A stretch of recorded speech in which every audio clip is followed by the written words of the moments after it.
Or do you want me to start working on the children? You can work on whoever you please. Really? But you're not going to find out anything. Let the games begin.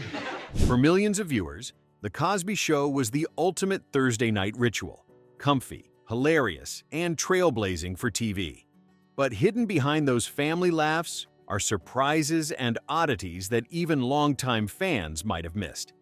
Here are the 10 weirdest facts about The Cosby Show, counting down to the one that will truly leave you speechless. Number 1. Bill Cosby's famous sweaters were all one of a kind. Let's go back to the living room on a Thursday night, where Cliff Huxtable would stride in, flashing another impossibly wild sweater. None of those now famous sweaters were exactly alike. Sourced from all over, independent designers, offbeat boutiques, sometimes just pulled right off a retail rack, they became Cliff's signature and a visual symbol of the show's quirky heart. The bold colors and patterns weren't just background. Their presence was so unforgettable that the sweaters themselves landed in museum exhibitions, from the Museum of the Moving Image in Astoria to retrospectives celebrating the golden era of television fashion.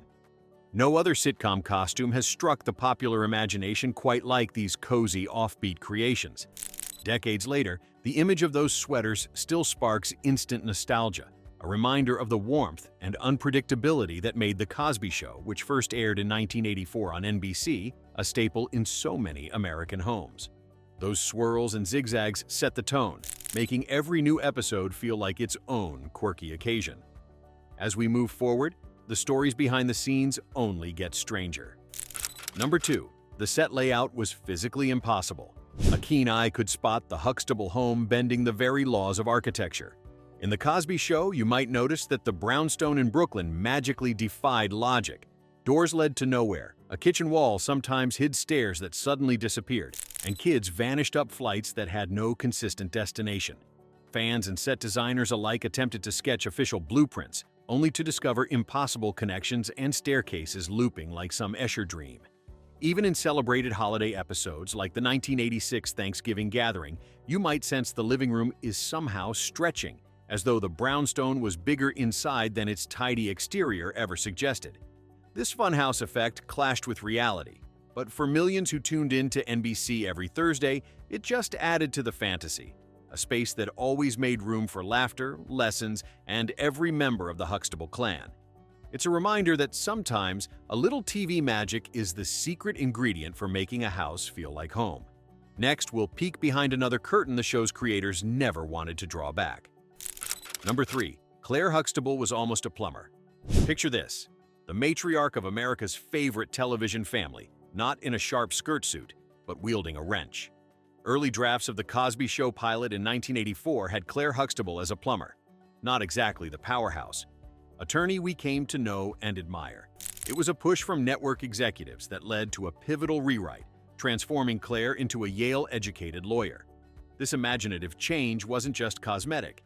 It broke sitcom stereotypes wide open, offering audiences a black woman who balanced grit, warmth, and unstoppable ambition on primetime television. Phylicia Rashad's performance gave depth and elegance to Clair's new profession, inspiring a generation and reshaping conversations about women, marriage, and representation. Suddenly, viewers were tuning in for more than laughs. They were seeing possibilities. The Huxtable marriage, with its mutual respect and ambition, became a model for families everywhere. The ripple effect? A brand new standard for what was possible in American comedy, one that still echoes every time you hear "Cliff Kids" echo down the living room hallway. Number 4. Malcolm-Jamal Warner nearly missed out on Theo. Imagine if one of America's favorite TV sons almost didn't make it to your living room. Malcolm-Jamal Warner's first audition for Theo Huxtable didn't exactly light up the room. The producers, looking for that undeniable spark, nearly passed him over. But it was Bill Cosby himself who caught a glimmer of something special when Warner came back for another shot. Cosby pushed for a second audition, and this time Warner blended just the right amount of quick wit and gentle vulnerability. Thanks to that game-changing moment, the world got the Theo fans loved. A little rebellious, always clever, yet big-hearted.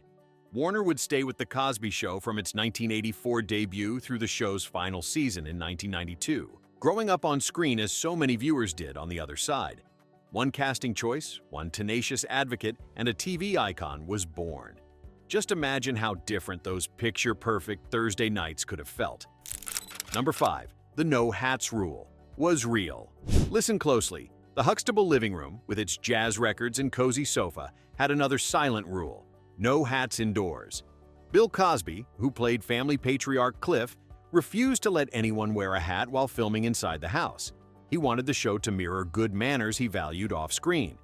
That's why, if you scan any episode from 1984 through the late 80s, you'll almost never catch Theo or even Denise lounging with a cap or fedora.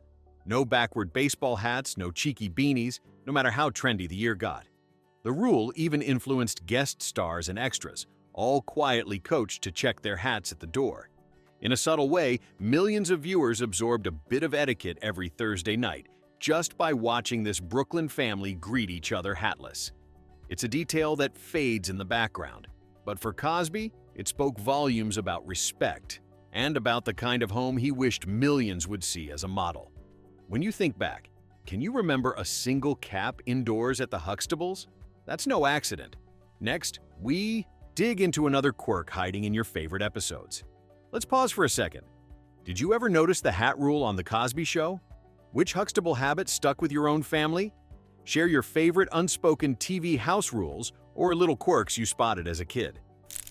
Number 6. The opening credits danced to different tunes. Few shows ever set the tone quite like The Cosby Show did, and it did so with pure style every single season. As soon as those opening notes played, you knew you were in for something joyful. But here's what made it unmissable. Every year, the cast returned to the screen with an all-new dance number, each paired with a fresh jazz spin on the theme song. Jazz icons like Quincy Jones put their mark on the music, especially in the show's later years. In 1989, the opening even featured the cast suited up for a formal ballroom number, while an energetic big band version blared.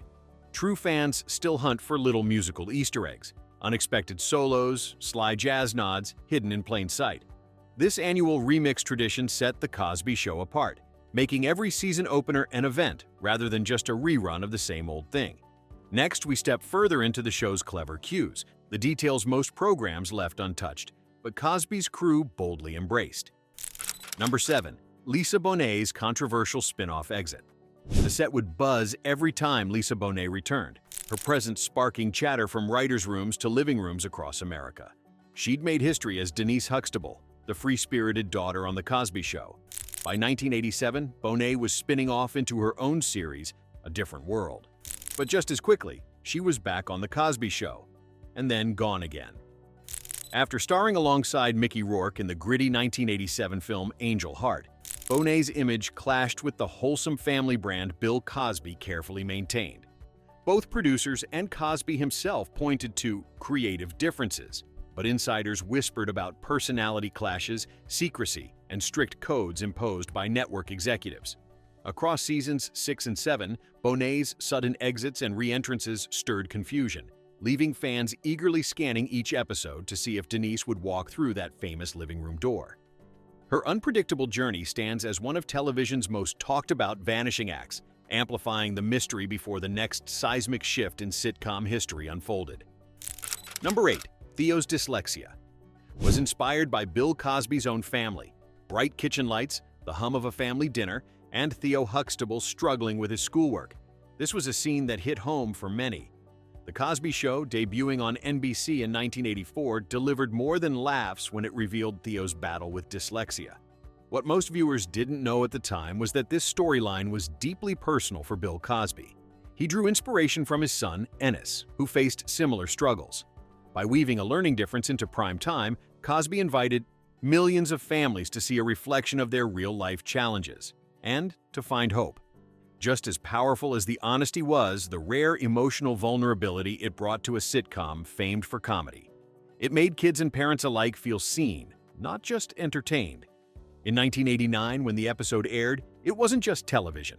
It was a lifeline for families navigating the same journey. The memory of Theo's confusion and the family support that followed resonates across generations, quietly opening doors for stories still told today. Next up, we'll uncover another hidden layer you might have missed. Number 9. Lisa Bonet's real pregnancy was hidden. Clever viewers might recall a certain fashion shift in The Cosby Show's fourth season. Lisa Bonet, beloved for her role as Denise Huxtable, suddenly favored oversized sweaters, flowing skirts, and creative, oh-so-convenient props. The reason? Off-screen, Bonet was pregnant. But the show's producers, eager to keep Denise's storyline focused on campus antics at Hillman College and not parenthood, decided to keep her real-world journey completely off the screen. No mention, no storyline twist, just a parade of book bags and loose layers starting in late 1987.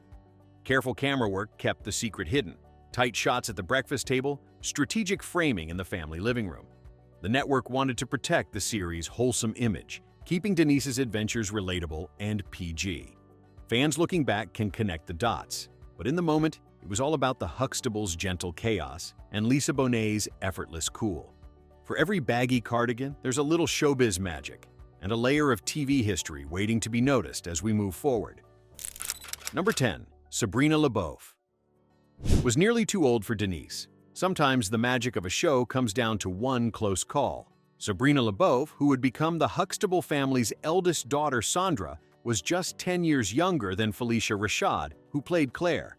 When producers saw their screen test, they worried Sabrina looked too mature for the role, a detail that nearly cost her the part before The Cosby Show debuted on NBC in 1984.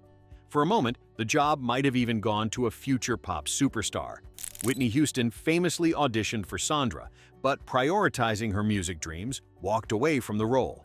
Once the cameras rolled, viewers immediately loved Sabrina's grounded presence, forever linking her to sweater-clad, jazz-infused living rooms across America. That razor-thin decision gave the Huxtable lineup its final perfect form. Sometimes a near miss is what makes television history.